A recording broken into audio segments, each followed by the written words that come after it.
सांगता काय पुढच्या पिढीला? ही खुशाल म्हातारी माणसं म्हणतात पोरं वाया गेली, पोरं वाया गेली, पोरं वाया गेली. अरे पण का गेली? बिडी फुकू फुकू तुमची थोबाड आत गेली, पण पोरं वाया गेली. उगाच थोडी गेली. तुम्हाला शिव्यांशिवाय बोलता येत नाही, तुमच्या तोंडात आई माईच्या शिवेशिवाय कधी शब्द निघत नाही. काय पूर्ण संस्कार देणार आहेत तुम्ही? कधी गाथा आहे मुखात, कधी ज्ञानेश्वरी आहे का, कधी हरिपाठ आहे का, कधी आषाढी कार्तिकीचं वर्णन आहे का, कधी काकडा घेतलाय तोंडात? वय झालं आपलं, दिसत नाही आपल्याला, हात थरथर कापतात, तरी पत्ते खेळतो.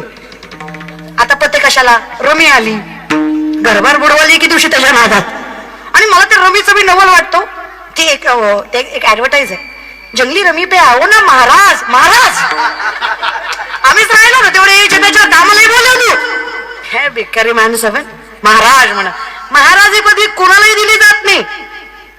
संत नसून महाराज ही पदवी लागली ते फक्त छत्रपती शिवाजी महाराज, हे लक्षात ठेवा. महाराज ही पदवी कुणालाही लागत नाहीये, त्याला माणूस हरिभक्तच लागतो. माणसांनी कुणालाही लावली आजकाल. छत्रपती पदवीच्या माणसं कुणाला लावायला लागले आजकाल.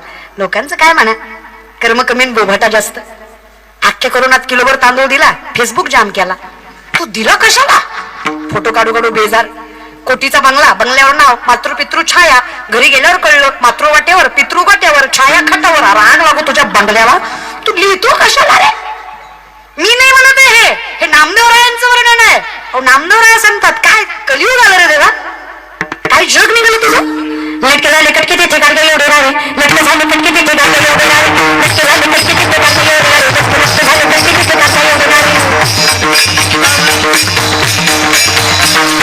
लटके झाले कटके तिथे काढले एवढे रावे, लटके झाले कटके तिथे काढले एवढे रावे. पुढे त्याची मुळी शरद झाली तिथे पाठी एवढे डोळे, पुढे त्याची मुळी शरद झाली तिथे पाठी एवढे डोळे, लटके लटके लटके लटके लटके झाले कटके तिथे काढले एवढे रावे,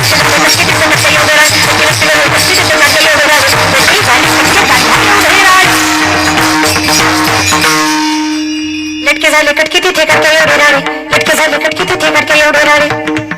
काय झालं? काय सांगायचं तुम्हाला? लटकं म्हणजे खोटं, कटकं म्हणजे कुटानं, लटकं कुटानं झालं. अहो मी डोळ्यानं बघितलं, गाडग्या एवढं राळं फुगलं. तुम्हाला राळं माहित? राळं आमच्याकडे भोगीची म्हणजे संक्रांतीच्या आदल्या दिवशी भोगीची भाजी, बाजरीची भाकरी आणि राळ्याचा भात करतात. राळं हा एक धान्याचाच प्रकार आहे. जशी ज्वारी असते त्या ज्वारीपेक्षा खूप लहान पद्धतीने राळं असतं. तांबडं असतं. जाऊ द्या, आता माझ्याकडे दाखवाय नाही, गुगलवर सर्च करायचं. तर राळं, ही राळं कितीही फुगवलं तरी फार फार तर ज्वारीपेक्षा कमी आकारामध्ये फुगतं. ज्वारी तरी माहित आहे, पांढऱ्या कलरची. तिच्यापेक्षा म्हणजे जी नॉर्मल ज्वारी आहे त्याच्यापेक्षा कमी राळं फुगतं, त्याच्यापेक्षा जास्त फुगत किती फुगवलं तरी. नामदेवराय म्हणले गाडघ्या एवढे राळे. किती फुगलं? गाडघ्या इतकं फुगलं. मी डोळ्यानं बघितलं, चिमणी उडत होती, उडता उडता चरत होती आणि साधी नव्हती, तिचं डोळं वाटी इतकं होतं. कुणाचं? चिमणीच. लोक म्हणले महाराजांना तुम्ही खोटं बोलता. आम्ही लटकेची न बोलू वर्तमान खोटे, विष्णुदास नामा म्हणे ऐसी यांची ख्याती, लटके जे बोलती पूर्वज नरका जाती. खोटं बोललं तर कुळच्या कुळ नरकाला जाईल. खोटं बोलणाऱ्याची जात नाही, हे खरंय. इथं कर्म कमी बोभाटा जास्त आहे, ज्ञान कमी आणि अहंकार जास्त आहे. लय अवघड आहे. मुंगी व्याली शिंगी झाली तिचे दूध किती, 17 रांजण भरले पिले 12 हत्ती. ह्याला कूट अभंग म्हणायचे. हे नामदेवरायांचे कूट अभंग आहेत.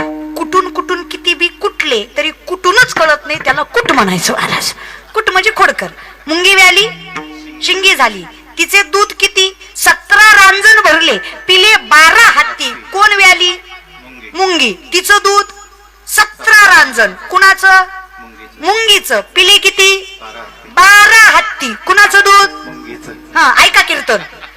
ढेकळं मिळालं लागणार आहे आपल्याला. काय वनात कासव गीत गाय. कोण आहे तो कासव? वनात काय बोंबलायला जाणार आहे का? आणि काय करतो? शिवरंजनी म्हणतो.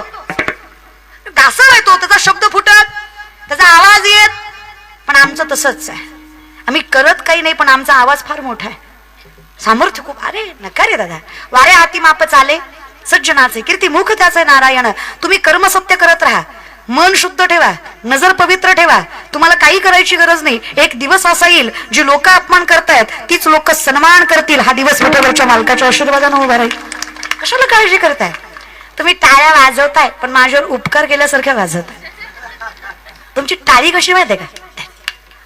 आली आमच्या गावात, दर्घे टाळी पाहिजे तुला, दर्घे दर दर टाळी पाहिजे, दर दर दर दर दर दर. दान करताय भिकाऱ्याला, जरा तरी प्रेम असू दे की. नाही पण माणसं मुद्दाम करतात, त्यांना महाराजाची जिरवायची असते, ते मुद्दाम करतात. टाळी वाजवणार नाही, हसवायला हसणार नाही. ती कीर्तन झाल्यावर म्हणणार लय पोरगी बोंबलत होती, लय ज्ञान शिकवत होती, आपल्याला याड्यात काढत होती. ते जे सांगत होते आपल्याला सगळं माहित होतं. पट्ट्या निस्ता नसला, टाळी वाजवलीच नाही. कधी कधी कशाशी खाता हेही कळत नाही. माऊली माहित 7 कोटी घरं सोन्याची होती रावणाची. किती? 7 कोटी. नॉट अ जोक हा, विनोद नाही हा. तुलसी रामायणामध्ये वर्णन आहे. नाथ बाबा सांगतात रावणाच्या एका घराची एक चौकट 2250 किलोची आहे. रावणाच्या एका घराची एक चौकट 2250 किलो, 22.5 क्विंटलची आहे. थोडक्यात सांगते मी तुम्हाला, रावणाची एक चौकट इकली तर 35 वेळा आमदार होता येते. किती वेळा? म्हणजे किती जागीरदार असेल तो.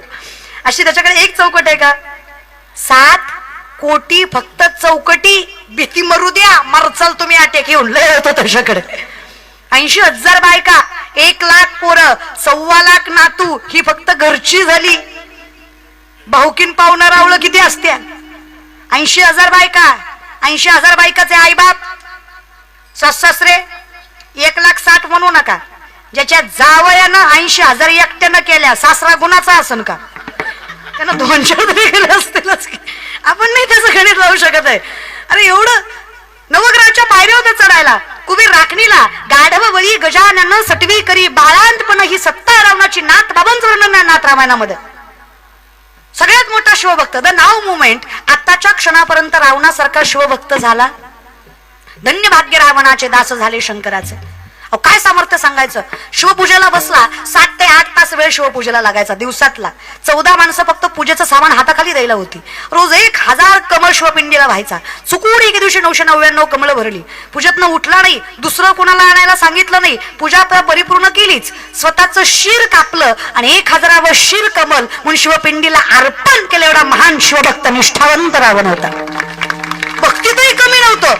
नडला तो फक्त ॲटिट्यूड, बाकी काही सुद्धा नाही. रावणासारखा ज्ञानी सुद्धा कोणी नव्हतं.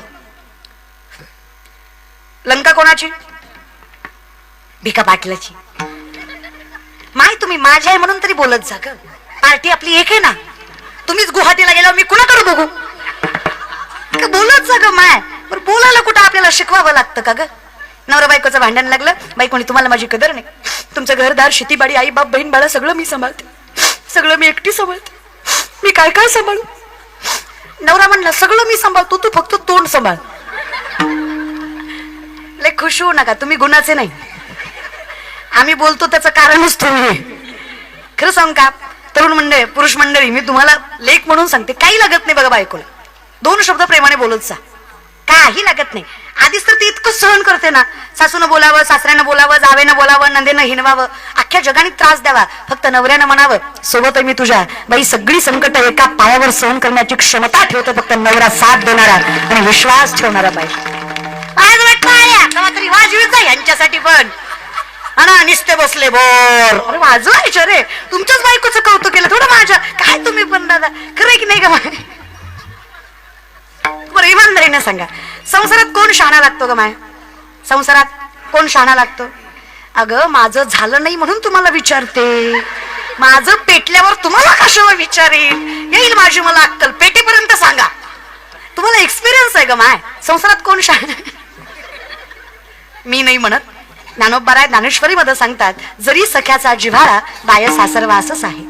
प्रेम नवऱ्याचं भेटलं की बाई जशी सगळं सहन करते, आमच्या वैष्णवाचंही तसंच आहे. तुका म्हणे सोपे आहे सर्वाहुणी, शहाणा तो धनी घेतो असे.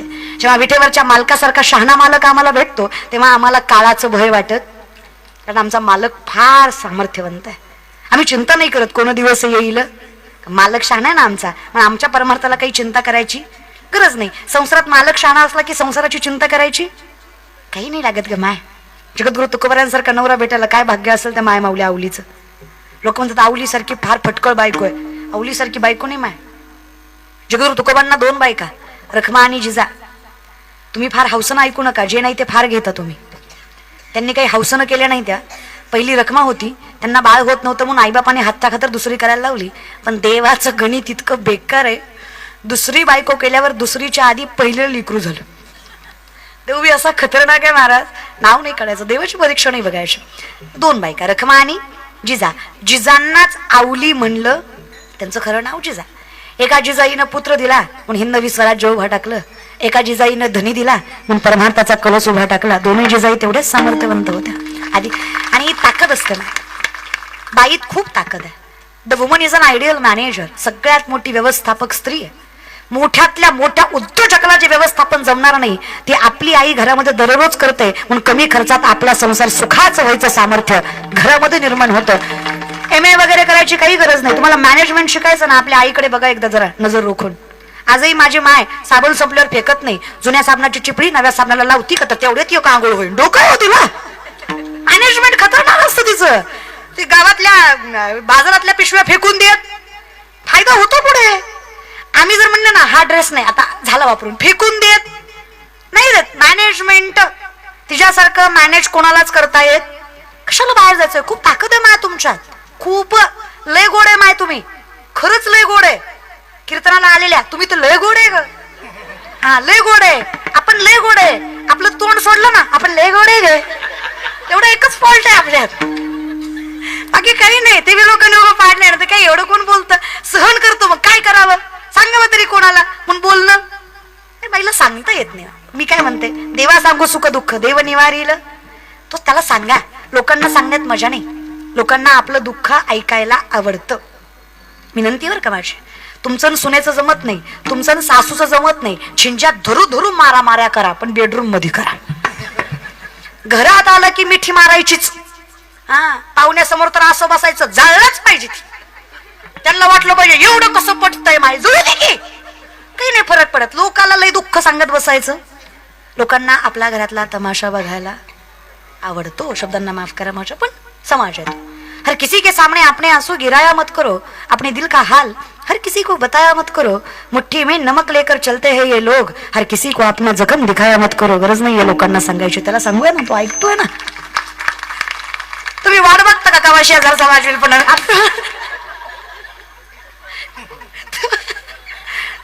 तुम्हाला पटले तर वाजवत जा की.